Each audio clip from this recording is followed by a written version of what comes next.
Okay, so we're here at stop 2, and this is where you can actually get a view down. And we might be slightly out of breath because we just climbed up pretty high. So this is basically the top of the dune. And what I mostly want to talk about here is sort of the transition we're at. So first of all, this transition from forest to more like grasses and shrubs. And then also just how we get something this big. So we're at this transition because there's a difference in the amount of energy, particularly wind energy we get here. As storms come off the lake, they are going to bring all that wind basically coming in straight this way. And so it creates an environment that's going to be moving sand around and not allowing basically bigger plants like trees to take hold.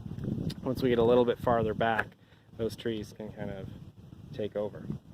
And then I also want to think about how we actually make something this big. And the ingredients are basically wind, sand, and time.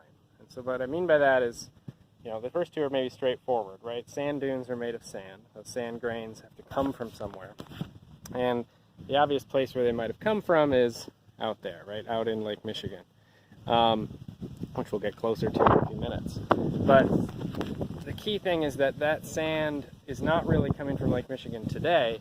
It came from Lake Michigan thousands of years ago for the most part. So when the lake level was lower, when we talked about lake formation, we talked about some times when Lake Michigan and the rest of the lakes were a little bit lower than they are today.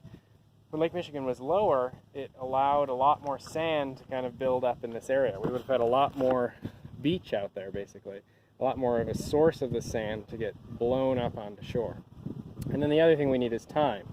As I just mentioned, the lake was lower a few thousand years ago, and so when you have thousands of years of wind and sand moving around, you're able to create something that here is something like 70 or 80 feet high. So wind,